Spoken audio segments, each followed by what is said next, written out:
اعمل حسابك ان كل اللي انت بتمر بيه او كل الظروف اللي انت شفتها في حياتك كانت صعبة، او كل المعارك اللي انت خضتها، او كانت مراحل شغل، او كانت مراحل مع ناس تعرفها، او ايا كان، يعني اي حاجة انت بتمر بيها.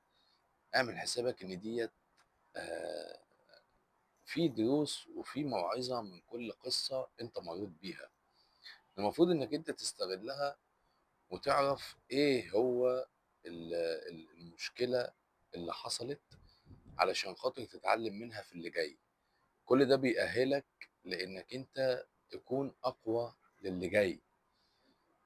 كل حاجة ربنا بيحطها قدامك بيحطها علشان خاطر يقويك ويعرفك ان اللي انت مثلا يعني اللي انت عملته كان ممكن يكون ما كانش فيه حاجة مظبوطة، فما تحاولش انك تعمله تاني المرة اللي جاية او الفترة اللي جاية. لان في حاجات انت داخل عليها لان هي تدابير. هي كل حاجه ماشيه بتدابير ربنا. فاي حاجه بتحصل خد منها الموعظه، وخليك كده بالظبط زي اللي بيكون ماشي وراكب سياره وماشي في الطريق. المرايه اللي في النص بتاعت السياره ديت موجوده علشان خاطر يبص بصه وراه. تمام، يشوف الدنيا وراه ماشيه ازاي، بيلمح وبيرجع تاني يكمل في نفس طريقه.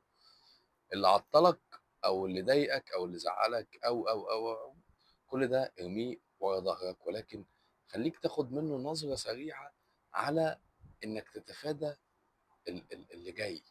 تمام، انك بتتعلم منه، انك آه، ب- يعني ما تحاولش انك تكرر تاني نفس اللي حصل. افهم الدرس وافهم الموعظة وافهم اللي ربنا عايزك تعرفه من التجربة اللي انت خضتها، فأيا كانت التجربة اللي انت خضتها. وشكرا.